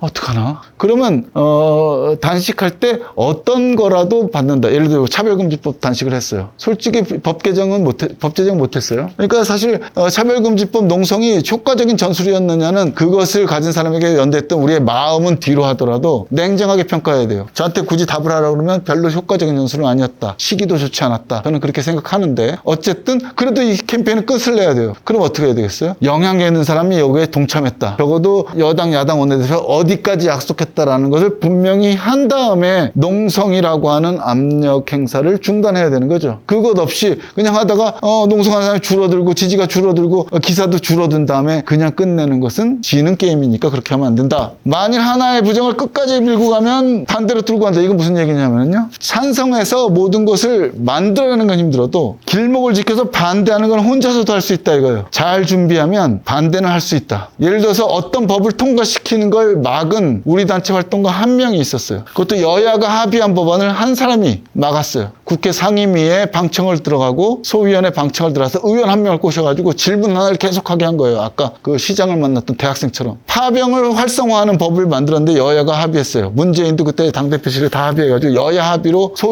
상임위를 통과했는데 법사위에 가서 한 질문을 한 거예요. 이라크 정쟁에 대한 대한민국의 공식 평가서를 내놔주세요. 이것만 계속 한 거예요. 그래서 국회의원이 그걸 계속 했는데 대한민국에 평가서가 없는 거예요. 미국을 도와서 전쟁에 참여했다는 게 너무 부끄러우니까 공식 평가서를 못 남긴 거예요. 그래서 미국은 잘못했다는 평가서가 국가평가서가 있는데 대한민국은 미국 따라갔지만 잘못된 전쟁에 갔다라는 평가서가 없어요. 그걸 계속 질문한 거죠. 그 질문 하나 때문에 답이 막히고 국방부가 거짓말했다가 들키고 뭐 등등등 해서 법사위에서 법안이 계속 연기되다가 국회의원 선거가 일어나서 그 법이 자동으로 폐기됐어요. 그런 식으로 효과적으로 조직하면 반대를 하거나 무엇을 막는 캠페인은 잘할 수 있다. 그리고 아까 Another World is Possible 그거죠. 성공적인 공격의 대가는 대안이다. 대안 없다고 공격 못하지 마라. 잘 공격하면 대안은 책무담지자들이 내놓을 것이다. 아니면 여당이나 야당이 내놓을 것이다. 잘 공격해봐라. 대안 없다고 쫄지 마라. 그리고 표적을 선별하고 처음에는 식당 주인이었다가 경찰이었다가 그 다음에 시장이었다가 이렇게 선별하고 고정시키고 개인하고 극단적인 것으로 만들어라. 진정한 행동은 내 행동에도 있는 게 아니라 저쪽의 대응 속에 있다. 그 다음에 적은 적절하게 자극하고 유도하는 대응 행동을 해서 당신의 편이 될 수 있다. 전술은 조직과도 같고 조직이라는 건 잘못 번역된 거고요. 유기체 결국 생명과도 같은 것이기 때문에 이 공식 다 필요 없고 현장에서 여러분이 필요하다고 생각하는 걸 잘 생각해서